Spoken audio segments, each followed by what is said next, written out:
నీకు ఈశ్వరుడు ఎప్పుడు ఏమిచ్చాడో దానికి తృప్తి పడు. ఆ తృప్తికి కారణం ఉండక్కర్లేదు. ఆకలి సరిగ్గా లేదని 1000 రూపాయల మందులు వేసుకుని ఏడుస్తున్న వాళ్ళు కోట్ల మంది ఉన్నారు. వేల పట్టున ఆకలేస్తోంది, సంతోషించు. దాహం వేస్తే మంచినీళ్లు లోపలికి వెళ్ళక మధ్యలో కన్నం పెట్టి గొట్టం పెడితే ముక్కులోంచి పోసుకుంటున్న వాళ్ళు ఉన్నారు. గుటుక్కు నీళ్లు తాగితే లోపలికి ఎడుతున్నాయి, సంతోషించు. రాత్రి తిని పడుకుంటే పొద్దుడికి కడుపులో పోట్లు వచ్చి జీర్ణం అవ్వక ఏడుస్తున్న వాళ్ళు 1,00,000 మంది ఉన్నారు. తిన్నది గుండ్రాయి అయినా సరే తెల్లారేటప్పటికి జీర్ణం అయిపోతోంది, సంతోషించు. పడుకుంటే నిద్ర పట్టక చారుడు మాత్రలు వేసుకు పడుకుంటున్న వాళ్ళు ఉన్నారు. తలగడా మీద చెయ్యెట్టుకుని ఇలా పడుకుంటే నిద్ర పడుతోంది. పుస్తకం ఉంటే తప్ప మాట్లాడలేని వాళ్ళు ఉన్నారు. వేదిక ఎక్కి కూర్చుని మాట్లాడడం మొదలు పెడితే గంగా ప్రవాహంలో వస్తోంది, సంతోషించు ఈశ్వరుడి కారుణ్యానికి. కొంతమంది కూర్చోలేని వాళ్ళు ఉన్నారు, కూర్చుంటున్నావు. నడవలేని వాళ్ళు ఉన్నారు, నడుస్తున్నావు. చూడలేని వాళ్ళు ఉన్నారు, చూస్తున్నావు. వినలేని వాళ్ళు ఉన్నారు, వింటున్నావు.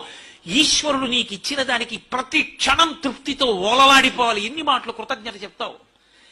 అది మానేసి ఎప్పుడు ఏదో పోయిందాన్ని తలుచుకుని ఏడవడం కాదు, వచ్చేదాన్ని ఊహించుకుని అలా జరిగితే బాగుండని కనుబొమలు ఎగరేయడం కాదు.